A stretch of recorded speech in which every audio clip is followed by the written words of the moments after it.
smartwatch bot thâu watch extend tinia a khu hon na kan lo nei le don ni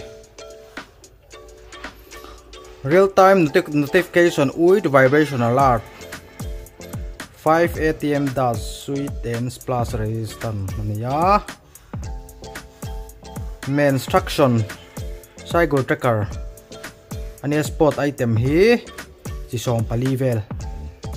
account thaya compatible hi Android version 6 point chin chung lam le iOS hi 9 point version chung lam ania ambient light display ania chuan lung phu te tek thaya khop mai chuan Alexa Amazon Alexa hi inbuilt nia Alexa what the clocks time ti joining kano soita tal thelo ni display hi 1.69 inches ania stress monitoring an boka chuan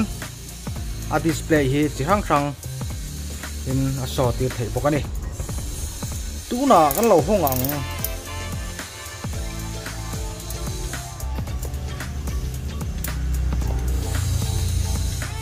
eng tak angang mo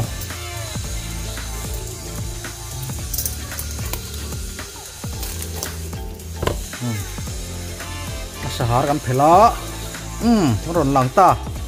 bot watch extend no ti takal mai apa nak mel ra uve akalar te te hi gol ronga changkang mel khep mai ve khop mai hay bot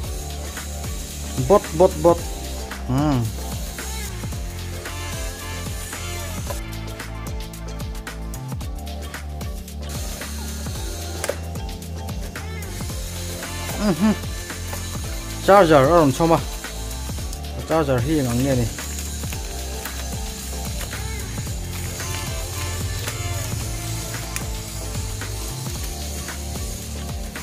magnetic charger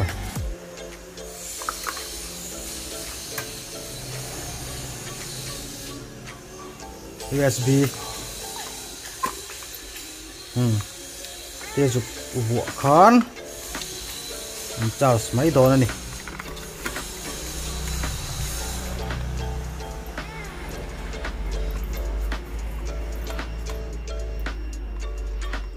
kan charge sang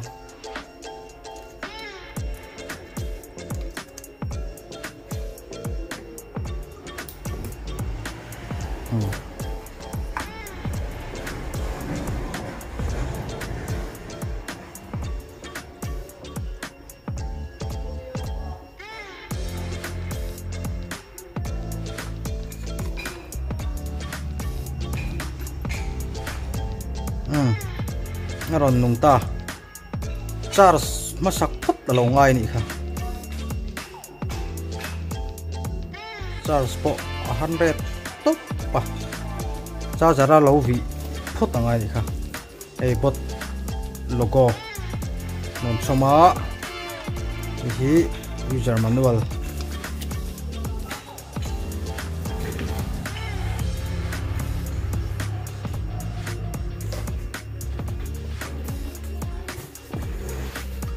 one year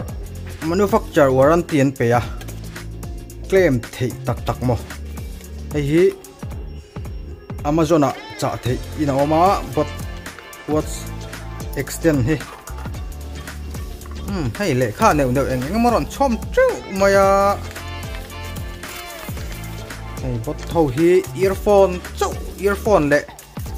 bluetooth speaker ho chon lo siam mo kan ti line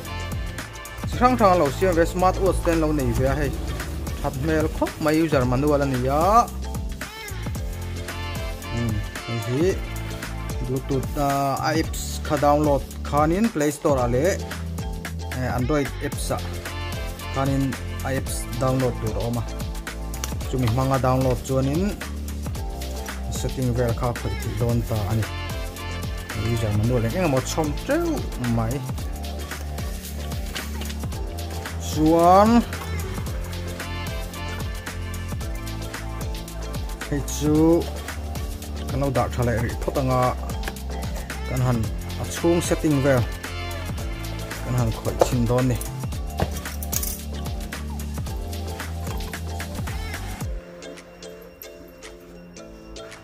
bot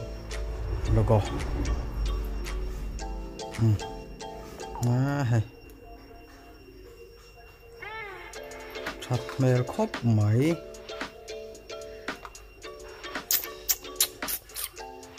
hay hi application nè khan thun cho mọi người á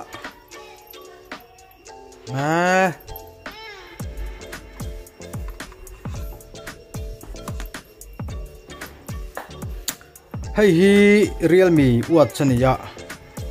khôi nghe nào giọt ô alien flex giọt ang Realme Watch ain Watch 2 anh ya Realme Watch 2 anh ya hay hi ang khe kho khop maya bot thi alien flex giọt a display alien flex giọt anh hi hi Realme Watch and ya Watch 2 hay hi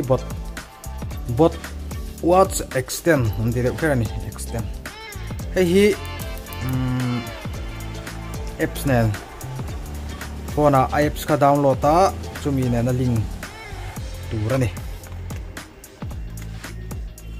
and display hi fi view ma Realme hi te laga Realme Watch 2 he bot thi liền leka tin he maya display elang chin hi abejeles tuklawa hi jute min aron looks si an nal dan hi ein ang lawani an nal ve maya ase bot thi gan mang chinanga nào do con ngắt cho con em mà